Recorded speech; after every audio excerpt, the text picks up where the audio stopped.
주님의 임재 앞에서 권능의 날개 아래서 그의 능하신 행동을 인하여 찬양해. 주의 나라 주의 권세 찬양 주의 임하네. 모든 원수불 내가 춤을 출 때 다윗처럼 춤을 추면서 전심으로 주를 즐거워하라. 모든 만물들아 찬양하라. 영원히 다윗처럼 춤을 추면서 전심으로 주를 즐거워하라. 모든 만물들아 찬양하라. 영원히 우리의 밟는 땅 어디나 주의 임재가 가득한 주의 그늘 날개 그늘 빛이 되기 원합니다. 임재 앞에서 권능의 날개 아래서 그의 능하신 행동을 인하여 찬양해. 주님의 임재 앞에서 권능의 날개 아래서 그의 능하신 행동을 인하여 찬양해. 주의 나라 주의 권세 찬양 주의 임하네. 모든 원수 굴복하네. 주의 임재 앞에 주의 나라 우리의 찬양 중에 임합니다. 모든 원수 주의 임재 앞에 주의 나라 주의 권세 모든 원수 굴복하네. 내가 춤을 출 때 다윗처럼 춤을 추면서 전심으로 주를 즐거워하라. 모든 만물들아 찬양하라. 영원히 다윗처럼 춤을 추면서 이곳이 무너진 다윗의 장막이 회복되는 곳이 되길 원합니다. 주의 임재가 우리의 삶에 회복되길 원하며 다시 한번 다윗처럼 춤을 추면서 전심으로 주를 즐거워하라. 모든 만물들아 찬양. 우리 다윗처럼 우리의 마음으로 춤추며 노래합시다. 다윗처럼 춤을 추면서 전심으로 주를 즐거워하라. 모든 만물들아 찬양하라. 영원히 우리 주님이 무너진 다윗의 장막을 회복하겠다고 말씀하셨습니다. 이 시간 우리의 마음에 무너진 장막이 회복되고 주의 임재가 회복되는 축복이 있길 바랍니다. 할렐루야. 우리를 회복시키시는 주님께 영광과 찬양의 박수를 올려드리기 원합니다. 오늘 우리에게 주시는 하나님의 말씀은 요한복음 4장 5절부터 14절입니다. 요한복음 4장 5절부터 14절입니다. 사마리아에 있는 수가라는 동네에 이르니니 야곱이 그 아들 요셉에게 준 땅이 가깝고 거기 또 야곱의 운물이 있더라. 예수께서 길 가시다가 피곤하여 운물 곁에 그대로 앉으시니 때가 6시쯤 되었더라. 사마리아 여자 한 사람이 물을 길러 왔음에 예수께서 물을 좀 달라 하시니 이는 제자들이 먹을 것을 사러 그 동네에 들어갔음이로라. 사마리아 여자가 이르되 당신은 유대인으로서 어찌하여 사마리아 여자인 나에게 물을 달라 하나이까 하니 이는 유대인이 사마리아인과 상종하지 아니함이로라. 예수께서 대답하여 이르시되 내가 만일 하나님의 선물과 또 내게 물 좀 달라 하는 이가 누구인 줄 알았더라면 내가 그에게 구했을 것이요 그가 생수를 내게 주었으리라. 여자가 이르되 주여 물 기를 그릇도 없고 이 우물은 깊은데 어디서 당신이 그 생수를 얻겠사옵나이까. 우리 조상 야곱이 이 우물을 우리에게 주셨고 또 여기에 자기와 자기 아들들과 짐승이 다 마셨는데 당신이 야곱보다 더 크니이까. 예수께서 대답하여 이르시되 이 물을 마시는 자마다 다시 목마르려니와 내가 주는 물은 마시는 자는 영원히 목마르지 아니하니 내가 주는 물은 그 속에서 영생하도록 솟아나는 샘물이 되리라. 이는 살아계신 하나님의 말씀입니다. 아멘. 자, 도슨트가 설명하기 전에 혹시 여러분들 가운데 왜 이렇게 책을 가지고 설교를 하는가 이런 분이 있을지 모르고, 또 제가 본문을 가지고 이번 이 기간 중에는 설교를 하지 않습니다. 근데 저는 우리 믿음의 선배들이 은혜를 받았던 그들 속에 있는 감동을 책으로 써내려간 것을 이야기하는 것이 이미 말씀 속에 녹아있는 이야기가 될 것 같아요. 그래서 오늘도 본문을 가지고 따로 설명하지 않습니다. 이 책에 적절한 본문을 가지고 왔을 뿐이에요. 그러니까 이번 시리즈 동안에는 여러분들이 그렇게 이해를 하시고 잘 따라오시면 되고, 오늘 17번째 책 어떤 책인지 소개를 듣고 들어갑시다. 하나님은 주방에서도 만날 수 있는 분입니다. 이 한 문장이 이 책을 모두 설명해 줍니다. 하나님의 임재 연습은 17세기 프랑스의 수도사 로렌스 형제가 들려주는 하나님과 동행하는 삶의 진실입니다. 그는 유명한 설교가도 학자도 아니었습니다. 수도원 부엌에서 15년 동안 음식을 만들고 신발을 수선하며 단조롭고 하찮아 보이는 일상 속에서 하나님의 임재를 경험했습니다. 그의 신앙은 말보다 삶이었습니다. 우리는 종종 하나님의 임재를 얻어내는 것이라 오해합니다. 그러나 로렌스 형제는 말합니다. 하나님의 임재는 우리가 만드는 것이 아니라 이미 존재하는 것이라고요. 우리가 해야 할 일은 단 하나, 하나님을 의식하는 훈련입니다. 그래서 이 책에는 임재의 연습이라는 표현이 등장합니다. 눈을 뜨는 훈련, 사소한 허드렛 일조차 하나님께 올려드리는 연습, 잠깐이라도 하나님을 의식하는 시간들을 습관처럼 쌓아가는 것, 바로 그것이 임재 연습입니다. 그는 고백합니다. 나는 기도 시간을 따로 구분하지 않습니다. 부엌 일을 하면서도 주님과 끊임없이 대화를 나눕니다. 우리는 때때로 좋은 설교와 묵상의 감동은 받지만 일상으로 돌아가면 하나님을 잊은 채 살아갑니다. 그런 우리에게 이 책은 기도와 말씀을 넘어서 그리스도와 동행하는 실제의 삶으로 우리를 초대합니다. 하나님의 임재 연습은 매일 한 페이지씩 반복해서 읽고 삶에서 실험해 볼 수 있는 살아있는 고전입니다. 말이 아닌 삶으로 여러분도 오늘부터 하나님의 임재를 연습해 보지 않으시겠습니까? 이제 말씀 속으로 들어가겠습니다. 자, 제가 한 가지 마음에 좀 걸리는 게, 우리 미디어 동산 성도들을 내가 격하게 환영해 주지 못한 것 같아서 미안해. 여러분 정말 많이 오고 싶었죠. 네, 여러분들 오늘 예배를 드리면서 이렇게 미디어로만 드리던 예배가 아니라 오늘 이 가운데 임재하시는 하나님의 임재가 특별하게 여러분들에게 경험되는 예배가 되기를 간절히 소원합니다. 자, 제가 이렇게 설교하면서 여러분들에게 이 고전을 가지고 이야기할 때 제가 솔직해요, 안 솔직해요? 네, 솔직하잖아요. 제가 읽어도 된다, 이건 어렵다 이야기를 하는데, 이 하나님의 임재 연습은 우리가 충분히 읽을 수 있는 책입니다. 그래서 요번에 소모임들이 많이 만들어졌으면 좋겠어요. 챌린지를 하세요. 하루에 한 챕터씩 읽고 여러분들 신앙에 분명히 도움이 되고요.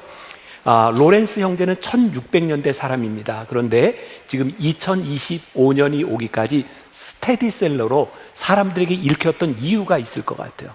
왜? 크리스찬이라면 누구나 마음에 갈구하는 게 있어요. 하나님의 임재 가운데 살고 싶다. 그래서 오늘 이 하나님의 임재, 이게 우리들의 삶에 실제적으로 어떻게 적용될 수 있는지를 우리들이 배울 수 있다면 굉장히 유익한 말씀이 되리라는 생각을 합니다. 제가 이 설교 원고를 묵상팀에 이렇게 넘겨주었고, 묵상팀원 중에 권사님인데 미국 사람이에요. 미국 말이 훨씬 더 익숙한 미국 분이 요 말씀에 대한 피드백을 줬는데 이런 이야기를 하더라고요. 이게 practice, 연습이라고 하는 practice라고 하는 말을 쓰는데, 미국에 있는 변호사들에게 당신 뭐 하는 사람입니까? 라고 이야기하면 이렇게 대답하죠. I practice law. 이 law 발음이 되게 어려워요. 잘 알아두셨죠?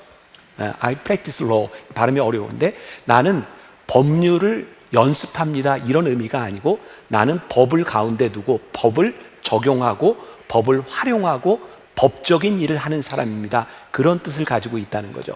어떤 면에서 하나님의 임재 연습이라고 하는 연습은 정확한 의미가 아닐 수 있습니다. 이 말은 하나님의 임재를 우리들의 삶 가운데 두고 우리들이 살아가는 것, 하나님의 임재 가운데서 생각하는 것, 바로 그것에 대한 책입니다.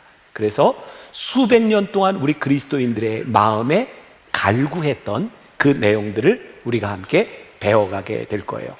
조금 전에 도슨트가 설명한 내용 중에 이런 말이 있었습니다. 하나님의 임재는 우리가 만들 수 있는 것이 아닙니다. 어떻게 우리가 하나님의 임재를 만들어요? 이 말의 의미는 우리 가운데 임재하신 하나님을 우리들이 발견하게 되는 것, 이것이 바로 하나님의 임재 연습입니다. 여러분들에게 질문합니다. 여러분들은 이 자리에 하나님이 우리와 함께 계심을 믿으십니까? 근데 만일 하나님의 임재가 우리들에게 느껴지지 않는다면 우리는 임재 가운데 살 수 없는 거예요. 그래서 오늘 우리는 이 가운데 역사하시는 하나님을 우리들이 어떻게 눈을 열어 보게 되는가, 바로 거기에 초점을 맞추게 됩니다. 제가 이 찬양을 여러분들과 함께 부르고 말씀을 나눠야 되겠다라는 생각이 들었어요. 오늘 이곳에 계신 성령님, 입으로 부르지 말고 우리의 마음으로 한번 이 찬양을 불러봅시다.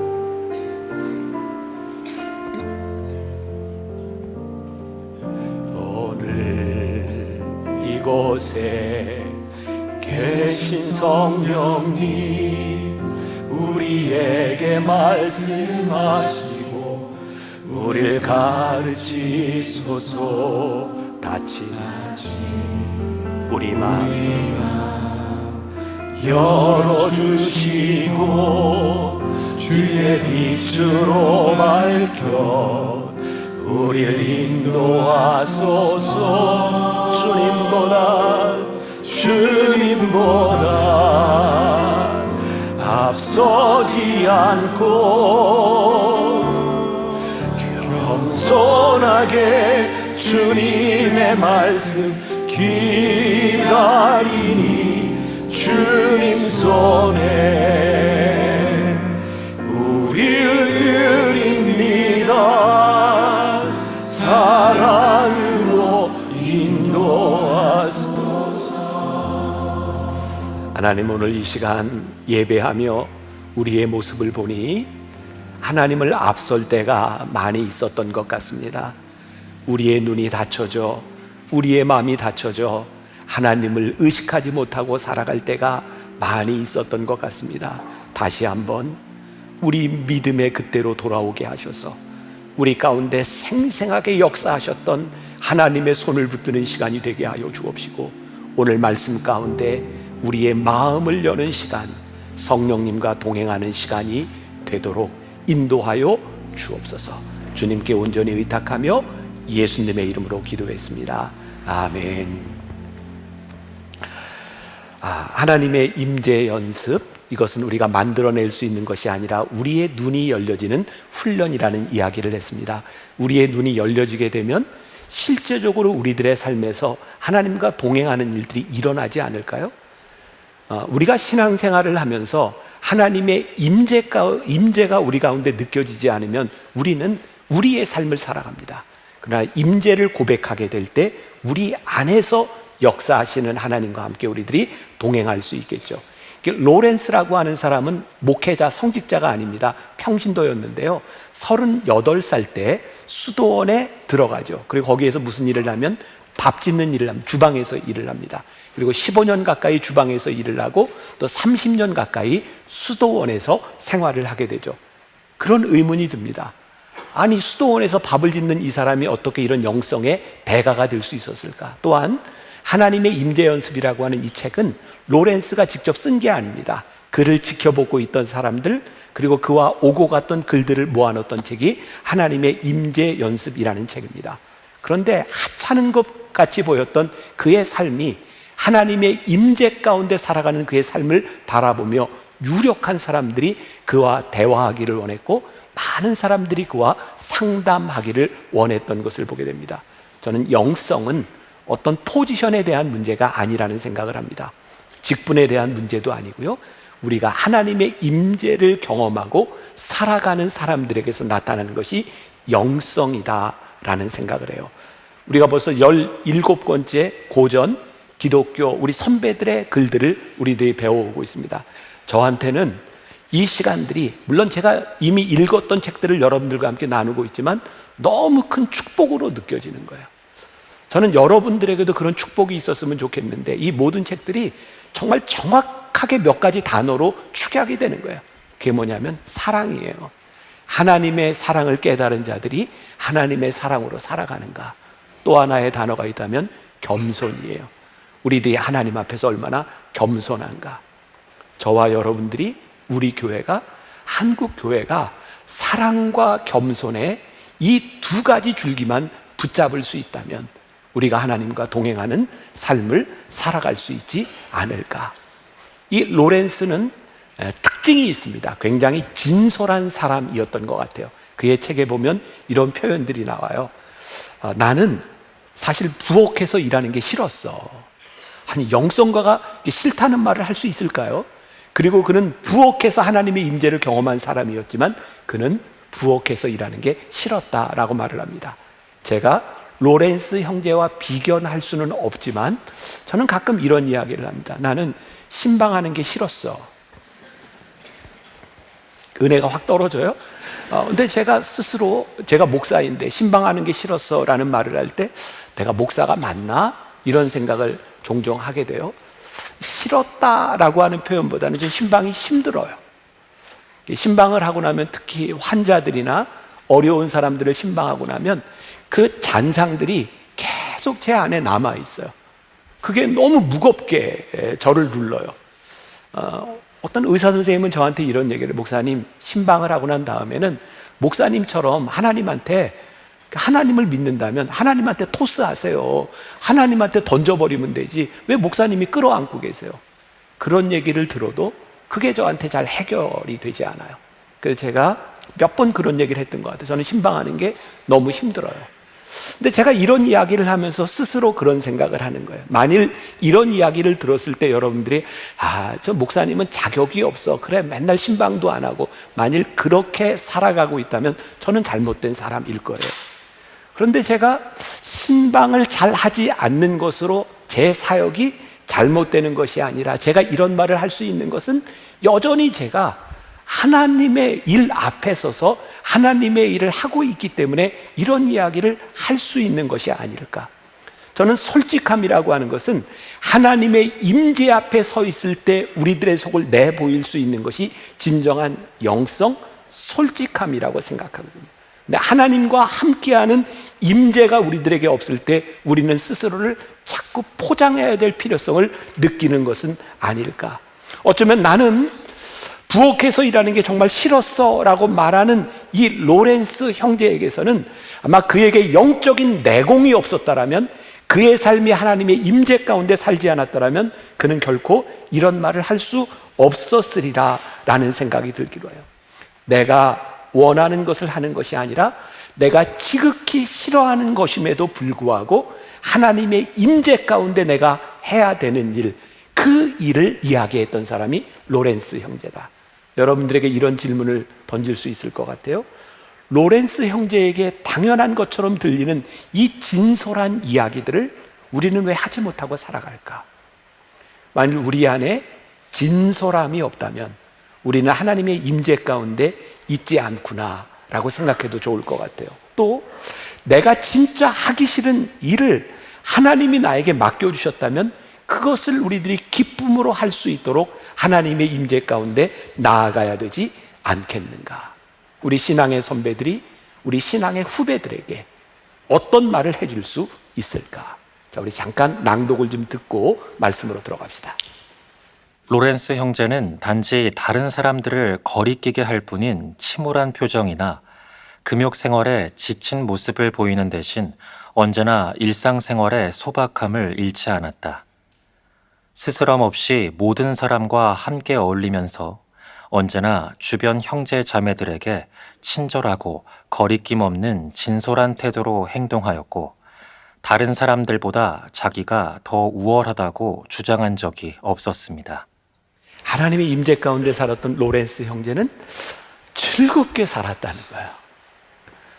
제가 요즘 제일 많이 하는 말이 뭐예요? 설교 시간에 I am so happy. 저 너무 행복해요. 요즘 제가 느끼는 감정이고, 여러분들에게 제가 하고 싶은 이야기, 저에게 힘든 일이 없어서가 아니라 너무 행복한 거예요. 로렌스 형제를 보니까 자기가 남들보다 더 우월하다고 이야기할 필요가 없이 나는 이런 사람입니다라고 이야기할 수 있었던 것.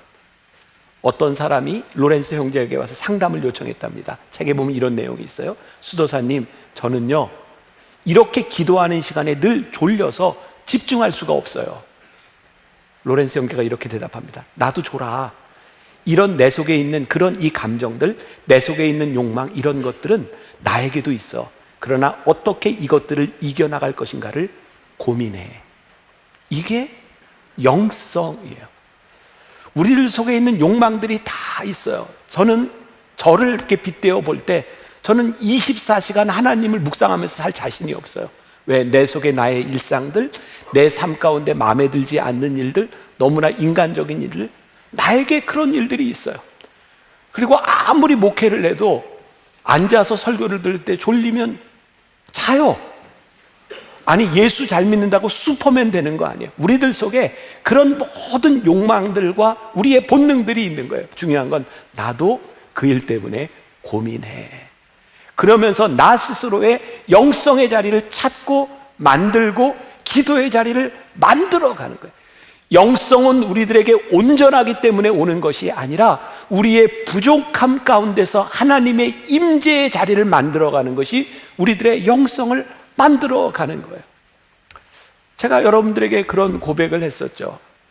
내가 무척 몸이 아파 힘들 때, 공황장애, 우울증, 수면장애, 많이 힘들 때, 그때 제가 그런 생각을 했어요. 하나님, 제가 목회 이렇게 열심히 하는데 이렇게 힘든 시간을 지나갈 때 우리 교인들 중에도 그렇게 아파하는 사람이 있지 않겠습니까? 하나님, 제 아픔이 우리 교인들에게 위로가 되어줬으면 좋겠고, 이 아픔으로 끝나는 것이 아니라 이 아픔 한가운데서 하나님의 임재를 경험할 수 있기를 원합니다. 제가 지난 몇 달 동안 갑상선 때문에 무척 고생을 했어요. 아마 이번 주에 제가 이제 나은 것 같아요. 이제 통증이 없어진 거 보니까 의사 선생님이 저한테 그런 얘기를 하더라고요. 제가 이제 초음파를 찍으러 갔더니 이제 안 찍어도 될 것 같습니다. 통증이 없으면 아마 염증이 다 아문 것 같습니다. 근데 하나님이 목사님에게는 특별한 은사를 주시는 것 같아요. 가능하면 많은 사람들의 병을 체험하도록 하나님이 갑상선도 이렇게 아프게 하는 것 같다고. 근데 저는 진짜 아프고 힘든데 저에게 은혜로 느껴져요. 하나님, 제가 이 강단 위에서 우리 교인들과 함께 말씀을 나눌 때에 저의 연약함이 우리 교인들에게 동일한 연약함이 되고, 그 연약함 가운데서 하나님의 임재를 경험할 수 있다면 그것이 얼마나 우리들에게 큰 축복이겠습니까? 영성이 뭐라고요? 우리들이 고민하는 이 일 가운데서 우리를 기도의 골방으로 이끌어갈 때 거기에서 하나님을 경험하게 되는 것, 그 기도의 골방이 우리를 영성으로 인도한다는 거예요. 오늘 본문 말씀을 가지고 제가 이야기하지 않지만, 제가 이 사마리아 여인과 예수님의 대화를 왜 본문으로 택했는가? 사마리아 여인은 많은 고민을 가지고 있었던 여인이에요. 우리가 나중에 이제 대화를 통해서 알게 되지만 남편이 몇 명이었는지 몰라요. 그런데 예수님을 만나고 예수님의 임재 앞에서 그 여인이 자신의 내면을 보잖아요. 그리고 아픔이 사라진 게 아니었어요. 그 여인의 과거가 없어진 게 아니었어요. 예수님을 만나는 그 임재 앞에서 그 여인은 갈증으로, 그리고 힘들어했던 그 여인의 물동이를 내어놓고 사람들에게 가서 주님을 증거하는 사람이 되죠. 영성이 뭘까요? 우리의 온전함이 아니라고요. 우리의 부족함 가운데서 우리들이 고백하게 되는 것, 그게 영성이다. 우리 글을 하나 더 읽고 계속 이어갑니다. 제가 가장 즐기는 일상적인 습관은 단순히 하나님께 모든 주의를 집중하는 것이며, 사랑 가득한 마음으로 두루 하나님을 의식하는 것입니다. 저는 종종 제 자신이 하나님께 찰싹 달라붙어 엄마 품에서 젖을 빠는 아이가 맛보는 것보다 훨씬 더 커다란 달콤함과 만족을 느끼게 됩니다. 그러므로 감히 이런 말을 사용해도 좋다면 기꺼이 이와 같은 상태를 하나님의 품에 안겨 젖을 먹는 것과 같다고 부르고 싶습니다. 로렌스 형제는 가장 완전한 것을 추구했습니다. 곧 하나님을 위하여 모든 것을 버렸으며 하나님을 사랑하기 위하여 모든 것을 행하였습니다. 하나님께 찰싹 달라붙어 있는 어린아이, 젖을 먹는 어린아이가 엄마에게 찰싹 달라붙고 있는 듯한 모습, 그게 하나님의 임재. 제가 우리 손녀딸 얘기를 조금만 해도 될까요? 네, 조금만 할게요. 제가 이번에 이제 만났으니까 아이들이 이제 훌쩍 컸어요. 어린이집을 다닙니다. 그러니까 이제 엄마 아빠가 할아버지가 올 거야라고 이야기를 했는데 이제 언제 올지는 잘 모르는 순간에 어린이집 끝날 시간에 제가 이제 어린이집에 갔어요. 그리고 이제 유리 밖에서 이렇게 할아버지다. 이 표정이 나도 내가 정말 그래요. 우리 손녀딸이 저를 봤어요. 이제 와서 이제 할아버지 하고 왔는데 할아버지를 이렇게 안아달래요. 애가 분명히 이전보다 컸어요. 그리고 요 아이 밑에 아이가 이음이라고 있는데 이 아이는 조금 더 몸무게도 덜 나가고 작습니다. 근데 이 아이를 안을 때는 힘든데요. 지금 큰 아이 온리를 안으면 너무 편안해요. 왜냐하면 얘가 목에 착 감깁니다. 그래서 힘든 줄을 몰라요. 안고 집으로 가다가 제가 조금 힘들어지면 손녀딸한테 얘기합니다. 할아버지 목 안아? 그러면 이렇게 착 안아요. 요 말씀을 묵상하는 중에 그 이미지가 떠올랐어요. 우리가 하나님의 임재를 느끼는 것은 우리들이 하나님 앞에 쫙 감기는 거구나. 근데 보세요. 하나님께 감기려면 두 손을 하나님의 목을 끌어안으려면 우리들이 들고 있는 걸 놓지 않으면 절대로 껴안을 수 없어요. 하나님의 임재는 오늘 우리들에게 이런 도전을 줍니다. 너희가 하나님을 사랑하기 때문에 너희의 손에서 놓아야 되는 게 뭐니? 너희들이 하나님을 붙잡는다고 하는 것은 너희 인생의 뭐니? 하나님 앞에 쫙 안기게 될 때 우리들에게 찾아오는 평안함. 그게 오늘 우리들에게 주시는 도전일지도 모른다는 생각이 들어요. 하나님의 임재 연습은요, 하나님의 임재는 단순히 우리들의 삶을 거룩하게 하거나 자기 성찰을 하는 차원의 문제가 아니라 하나님을 사랑하는 거예요. 그러니까 우리들이 지금까지 살아오면서 우리의 신앙에 하나님을 뜨겁게 사랑했던 때가 있어요. 하나님을 뜨겁게 사랑했던 때 우리들이 정말 쉽게 놓았던 것들이 있어요. 근데 그 사랑을 잃어버리고 나니까 우리들이 붙잡아야 될 것이 너무 많은 거예요. 버거워지는 거예요. 인생이 힘들어지는 거예요. 하나님의 임재 연습, 내가 하나님을 사랑하는 것으로 인하여 우리들이 놓을 수 있는 것이 무엇인가? 또 이 하나님의 임재 연습이라고 하는 것은 어떤 의미를 가지고 있냐면 제가 생각하기엔 의지적 훈련이다 라는 생각을 하게 됩니다. 의지적 훈련이란 뭘까요? 우리는 신앙생활하면서 이런 표현들을 종종 하죠. 나 은혜 받았어. 은혜는 감정을 타고 옵니다. 그렇잖아요. 눈물을 흘리고 하는 이런 일들이 내가 울어야지 이런 것이 아니라 그냥 눈물이 흐르는 마음의 평안함, 그런 것들이 우리들에게 찾아올 때 우리는 쉽게 이런 얘기를 해요.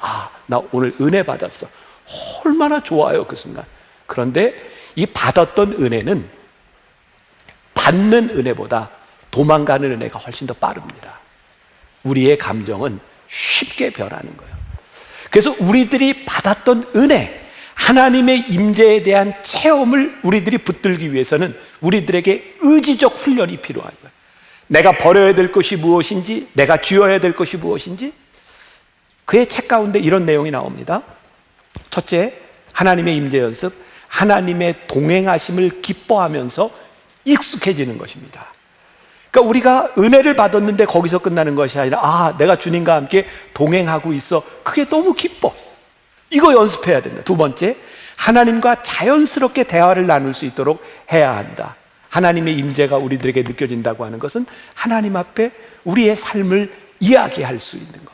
세 번째, 차분하게 모든 행동을 헤아려야 한다. 그러면 하나님의 임재를 느끼기 위해서요, 쉽게 화내지 말라고요. 여러분들의 성질대로 살지 말라고요. 미안해요. 여러분들 중에 다혈질이 이 중에 4분의 1은 될 텐데 다혈질이 예수 믿는 거 참 쉽지 않아요.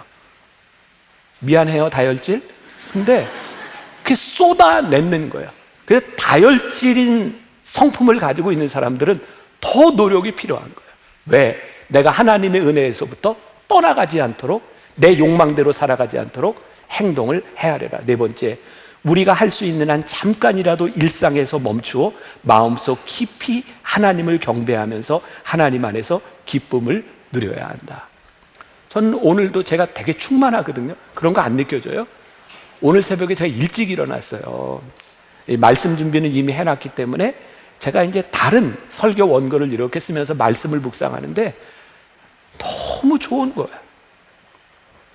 우리의 일상 한가운데서 하나님을 생각할 수 있는 시간들은 우리를 충만하게 만들어요. 근데 이거 없이 우리들이 하나님의 임재 가운데 살아갈 수 없는 거죠. 다섯 번째, 예배를 믿음 안에서 이루도록 해야 한다. 오늘 여러분들 예배자의 자세가 굉장히 중요합니다.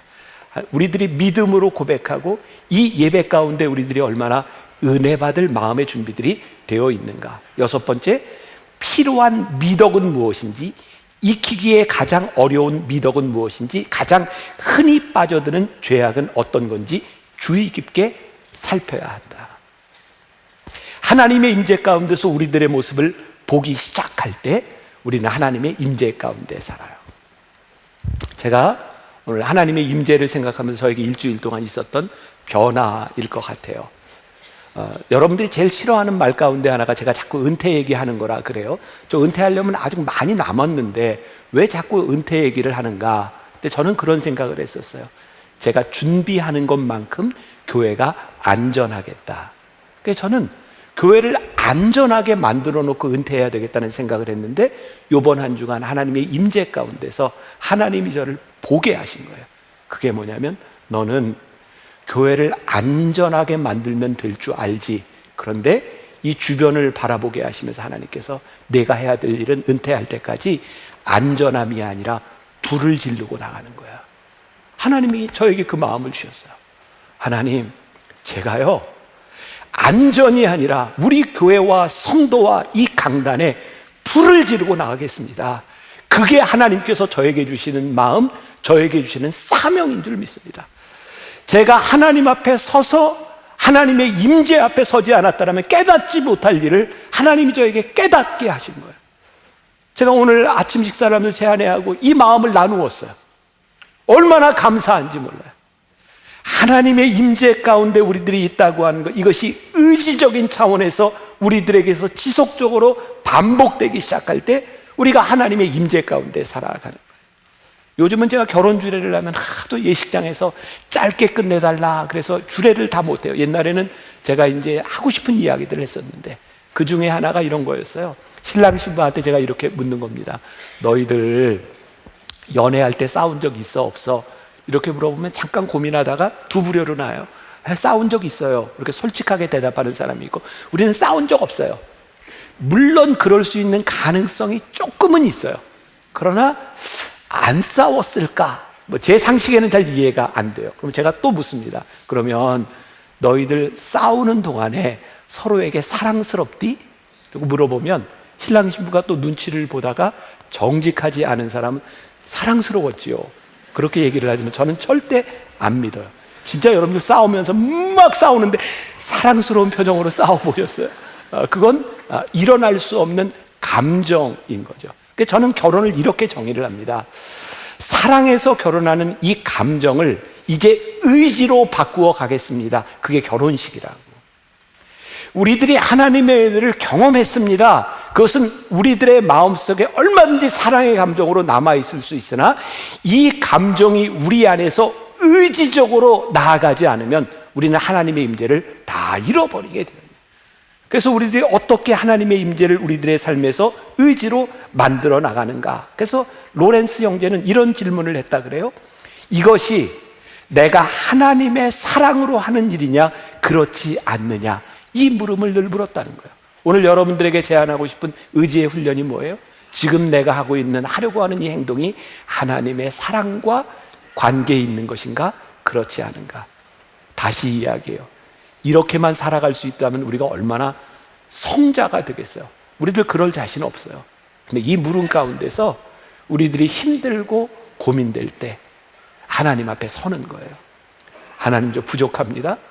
여러분들의 기도의 골방에서 하나님을 마주하는 거예요. 그때 하나님이 우리들에게 주시는 마음, 그래, 네가 사랑으로 하느냐 그렇지 않느냐를 깨닫게 하시는 그 마음 가운데 우리들이 서게 되는 거예요. 아이고, 시간이 벌써 많이 말씀을 마무리할게. 한 가지만 이야기할게요. 로렌스 형제의 제 책 중에서 저에게 제일 와닿았던 부분이 죽음에 대한 이야기였어요. 제가 가끔 여러분들에게 묻지만 혹시 여기 안 죽을 사람 손 들어보세요. 안 죽을 사람. 이 죽음의 이야기는 우리 모두의 이야기예요. 이 책에 보면 로렌스 형제가 3번의 죽음 앞에서 그의 태도가 변화되는 것을 보게 됩니다. 첫 번째, 질병 앞에서 보편적인 신앙인의 모습을 보여줍니다. 그게 뭐냐면 영적인 평정심을 잃지 않으면서 빨리 죽었으면 좋겠다. 왜? 고통스러우니까. 하나님, 저를 데려가 주세요. 영적인 평정심을 잃지 않는다고 하는 것은 그에게 구원의 확신이 있는 거예요. 근데 하나님, 고통이 너무 힘들어요. 아마 이런 신앙의 단계에만 가 있어도 우리는 괜찮다고 생각해요. 믿음 잃지 않고 평정심을 유지할 수 있으니까. 근데 두 번째, 그가 병상에서 이런 고백을 하는데 달라진 태도를 보여줍니다. 살든 죽든 만족하는 삶의 신앙인의 모습을 보여줍니다. 더 이상 고통에서 벗어나는 것이 그가 바라는 것이 아니라 내가 고통 가운데서 이 시간을 지나든 아니면 하나님께서 나를 데려가시든 죽고 사는 것이 나의 힘에 있는 것이 아니라 하나님이 하시는 일이라면 죽음도 내가 받아들일 수 있고 살아가는 시간도 받아들일 수 있어. 그러니까 한층 다른 신앙의 차원에 가 있는 것을 보게 돼요. 근데 세 번째 차원은 너무 힘들지만 너무 매력적이에요. 로렌스가 이렇게 이야기를 합니다. 죽음이 가까워올수록 나는 흔들림이 없이 만족감 속에 빠져들게 되었다. 고통 가운데 침상에 누워있을 때 누군가 나에게 이렇게 이야기를 합니다. 이렇게 자세를 바꾸면 조금 편안해지지 않겠습니까? 로렌스 형제는 이렇게 대답을 합니다. 하나님께서 나에게 이 고난을 주셔서 그리스도의 고난을 경험하게 하시는 것이 나에게는 큰 축복입니다. 그리고 고난을 그는 축복으로 생각합니다. 되게 어려운 이야기죠. 근데 고통도 우리들에게 축복으로 고백될 수 있다면 이 죽음은 참 우리들에게 귀한 것이 될 수 있겠다. 로렌스 형제가 이런 고백을 합니다. 그는 세 번째 단계에서 나는 지옥에 갈지라도 두려워하지 않는데, 이유는 지옥에도 하나님이 나와 동행하실 것이고 하나님과 동행한 나를 하나님이 지옥에서 끌어내 주실 것을 믿기에 나는 지옥에 가는 것도 두려워하지 않는다. 하나님의 임재를 확신했어요. 죽음을 한번 생각해 봅시다. 죽음은 참 힘들고 두려운 거예요. 왜? 고통의 문제니까. 그리고 우리들이 컨트롤할 수 없다는 거니까. 그래서 어떤 분들은 그런 얘기해요. 나는 좀 축복된 죽음을 좀 죽었으면 좋겠다. 그게 뭐냐면 심장마비나 뇌출혈 이런 걸로 팍 죽으면 좋겠다. 고통 없이 죽으면 좋겠다. 여러분 중에 그런 기도하는 분 있어요? 하나님, 저를 심장마비로 데려가 주세요. 근데 저는 진짜 그런 사람 중에 하나입니다. 팍 죽었으면 좋겠어요, 죽을 때. 근데 나는 괜찮은데 남겨진 사람들에게 아픔이에요. 그래서 요즘 의사들이 가장 축복된 죽음을 암이라고 얘기하잖아요. 암은 이렇게 시한부, 시간들이 일정 부분 이렇게 예측할 수 있고 죽음을 준비할 수 있고 가족들에게도 위로의 시간이 될 수 있으니까 암을 이렇게 축복된 죽음이라고 이야기를 합니다. 어쨌든 고통의 문제는 해결되지 않아요. 요즘 의학에서는 이제 마지막 단계에서 어떻게 이게 통증을 완화할 것인가, 호스피스를 통해서 어떻게 죽음을 잘 맞이할 것인가, 그런 면에서 저는 교회가 해야 될 일이 많이 있다고 생각해요. 이 좋은 죽음을 이렇게 갖게 하는 것. 그리고 저는 공개적으로 또 여러분들한테 얘기하고 우리 가족들에게도 늘 이야기하는데 혹시 나에게 내가 죽음을 맞이하는 그 순간에 절대로 연명치료하지 마라. 나는 하나님이 주신 생명까지 자연스럽게 살다가 가는 것이 축복이라고 생각하니까 절대로 연명치료하지 마라. 제가 신앙적으로 여러분들에게 권면하고 싶은 거예요. 여러분들의 부모님들, 자녀들 누가 될지 모르지만 생명을 연장하려고 뭐 꼽거나 이런 거 하지 마세요. 하나님이 우리들에게 주신 생명 거기까지 잘 받아들이세요. 그리고 우리들에게 주신 장기를 우리가 죽을 때 누군가의 생명을 위해서 줄 수 있는 거 굉장히 큰 축복입니다. 그 굉장히 큰 은혜입니다. 우리가 어떻게 죽음을 맞이하느냐라고 하는 것은 우리들이 하나님의 임재 가운데 살아가느냐 그렇지 않느냐를 우리들에게 분명하게 보여주고 있는 거예요. 로렌스 형제는요, 말보다 삶을 통해서 잘 보여줬던 사람이에요. 저도 꿈이 있어요. 하나님, 우리 성도들에게 제가 말로만 아니라 삶으로 보여줄 수 있는 사람이 되었으면 좋겠습니다. 두려워요. 그래서 기도하는 거예요. 하나님, 도와주세요. 저는 우리들에게 이 두려움이 있는 한 우리는 하나님의 임재를 떠나지 않을 수 있다고 생각해요. 여러분, 이 두려움 가운데, 고민 가운데 하나님 도와주세요. 이번 한 주간 여러분들의 일상 가운데서 이 하나님의 임재가 여러분들에게 경험되기를 바라고, 이 세상 한가운데서 내가 하나님을 의식하고 동행하는 것이 무엇인지를 여러분들이 고백할 수 있는 그런 여러분들 되시기를 주님의 이름으로 간절히 축원합니다. 우리 같이 다시 한번 찬양합시다. 오늘 이곳에 계신 성령님,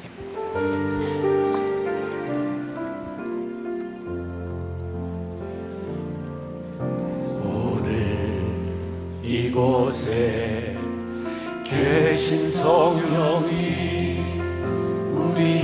우리 한번 가슴에 손을 얹고 기도합시다. 오늘 이 시간 우리들에게 말씀하시고 우리를 가르쳐 주시고 우리의 마음이 열려지게 하시고 하나님의 음성을 듣게 하여 주옵시고, 고민됐던 우리의 삶 가운데 우리를 찾아오셔서 말씀하시는 하나님의 동행함이 고백되게 하여 주옵소서. 우리의 가슴 위에 손을 얹고 우리가 기도합니다.